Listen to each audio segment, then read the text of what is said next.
गीता। इस भागवत गीता में मानव के लिए अनमोल वचन है जो हम सबको अच्छा विचार देता है और हमें जीने का अच्छा राह दिखाता है। नमस्कार मित्रों, आप सबका एक बार फिर से माता का ज्ञान चैनल पर आप सबका स्वागत है। भगवत गीता अध्याय 18 श्लोक 41।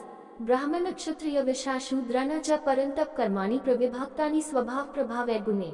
ब्राह्मण क्षत्रिय वैश्य शूद्राण च परन्तप कर्माणि प्रविभक्तानि स्वभाव प्रभावे गुणे।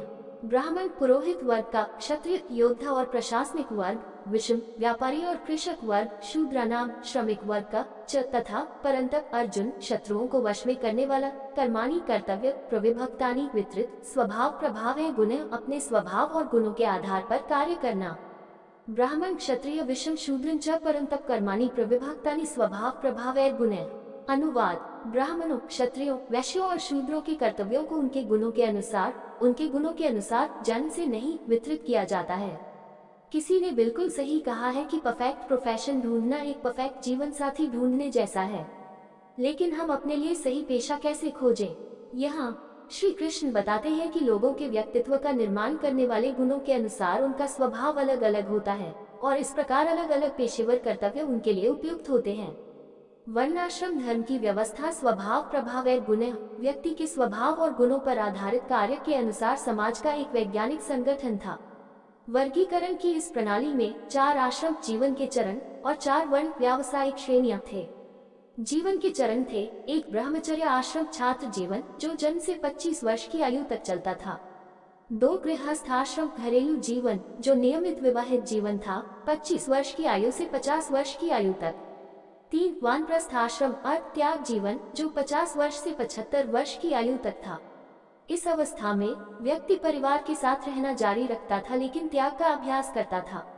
4 संन्यास आश्रम त्याग आदेश जो 75 वर्ष की आयु से था, जहां व्यक्ति सभी घरेलू कर्तव्यों को त्याग देता था और एक पवित्र स्थान में निवास करता था, मन को भगवान में लीन करता था।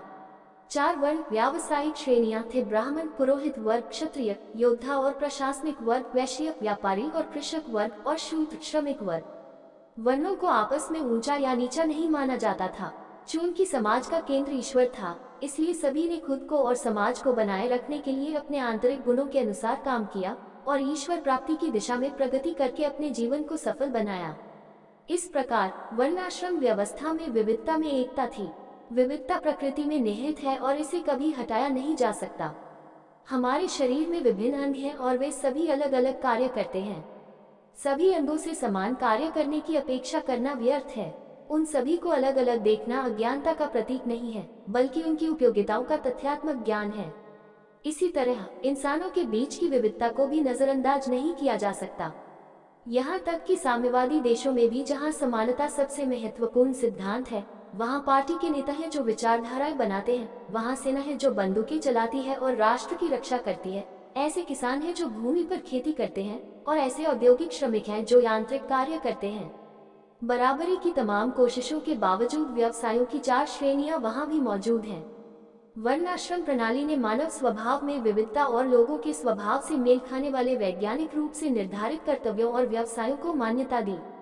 हालांकि समय बीतने के साथ वर्णाश्रम व्यवस्था खराब हो गई और वर्णों का आधार व्यक्ति के स्वभाव से लेकर उसके जन्म के अनुसार बदल गया। ब्राह्मणों के बच्चे स्वयं को ब्राह्मण कहने लगे, भले ही उनमें तदनुरूप गुण हो या न हो। साथ ही ऊंची और निचली जातियों की अवधारणा का प्रचार हुआ और ऊंची जातियां निचली जातियों को हेय दृष्टि से देखने लगी। जब व्यवस्था कठोर और जन्म आधारित हो गई तो यह निष्क्रिय हो गई। यह एक सामाजिक दोष था जो समय के साथ सामने आया और वर्णाश्रम व्यवस्था का मूल उद्देश्य नहीं था। अगले कुछ छंदों में प्रणाली के मूल वर्गीकरण के अनुसार श्री कृष्ण लोगों के गुणों को उनके काम के प्राकृतिक गुणों के साथ दर्शाते हैं। भगवत गीता अध्याय 18 श्लोक 42। शमो दमस्तप शौचम कांतिरजमेव च ज्ञान विज्ञान मास्तिक्यम ब्रह्मकर्म स्वभावजम। शमो दमस्तप शौचम क्षणंतिरार्जवमेव च ज्ञान विज्ञान आस्तिक्यम ब्रह्मकर्म स्वभावजम। क्षमा शांति, दमक संयम, तप तपस्या, शौचम पवित्रता, कशांति धैर्य, आर्जवम अखंडता एवं आवश्यक च तथा ज्ञानम ज्ञान, विज्ञानम बुद्धि, आस्तिक्यम परलोक में विश्वास, ब्रह्मा पुरोहित वर्ग के कर्म कार्य, स्वभावजम किसी के आंतरिक गुणों से उत्पन्न। शमो दमस तप शौचम क्षिंतिरार्जव च ज्ञान विज्ञान आस्तिक्यम ब्रह्म कर्म स्वभावजम। अनुवाद शांति, संयम, तपस्या, पवित्रता, धैर्य, सत्यनिष्ठा, ज्ञान, बुद्धिमत्ता और परलोक में विश्वास ये ब्राह्मणों के लिए काम के आंतरिक गुण हैं। जो लोग मुख्यतः सात्विक स्वभाव के थे वे ब्राह्मण थे। उनका प्राथमिक कर्तव्य तपस्या करना, मन की शुद्धता का अभ्यास करना, भक्ति करना और अपने उदाहरणों से दूसरों को प्रेरित करना था। इस प्रकार उनसे सहनशील, विनम्र और आध्यात्मिक विचारधारा वाले होने की अपेक्षा की गई थी। उनसे अपेक्षा की गई कि वे अपने लिए और अन्य वर्गों के लिए वैदिक अनुष्ठान करें। उनके स्वभाव ने उन्हें ज्ञान के प्रति प्रेम की ओर झुकाया।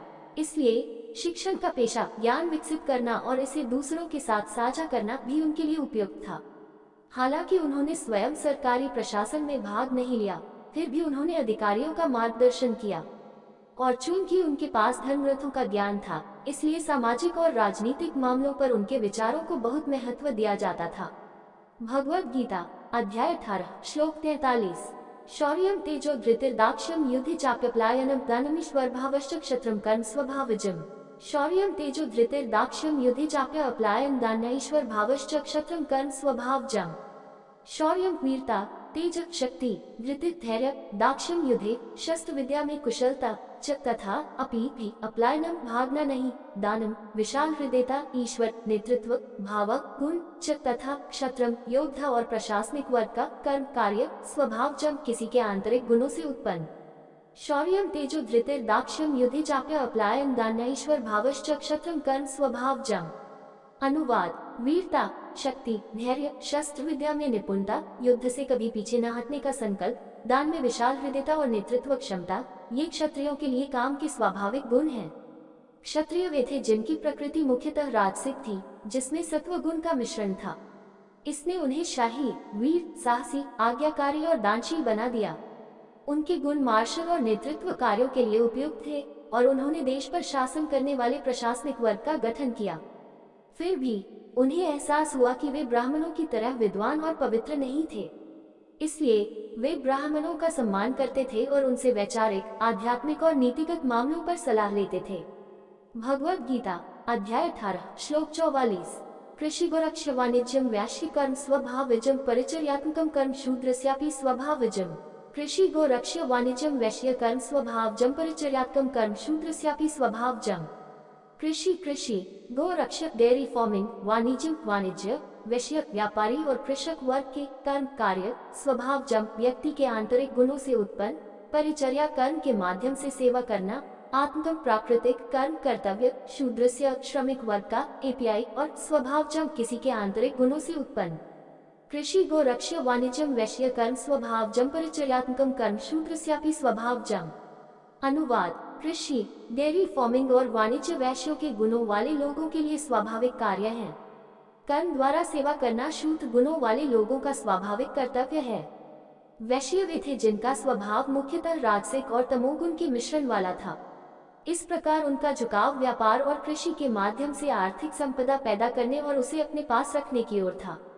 उन्होंने देश की अर्थव्यवस्था को कायम रखा और अन्य वर्गों के लिए नौकरियां पैदा की।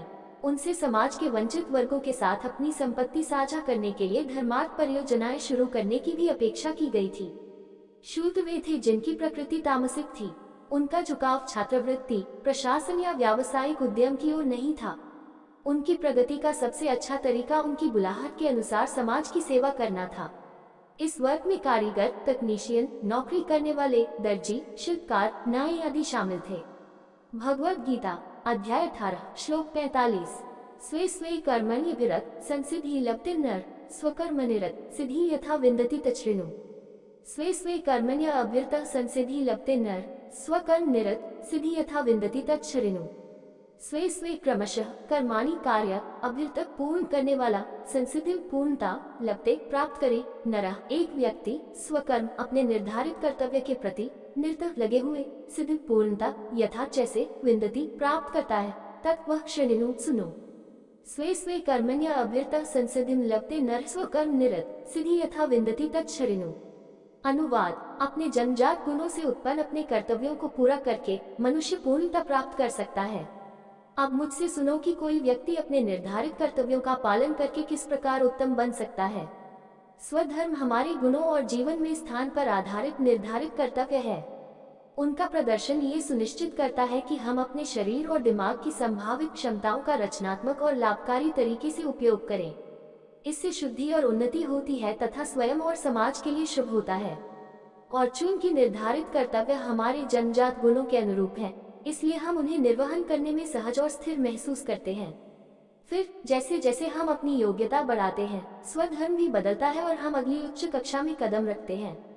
इसी प्रकार हम अपनी जिम्मेदारियों को कर्तव्य निष्ठा से निभाते हुए आगे बढ़ते रहें। वीडियो आपको अच्छा लगा हो तो लाइक शेयर सब्सक्राइब जरूर करें। धन्यवाद।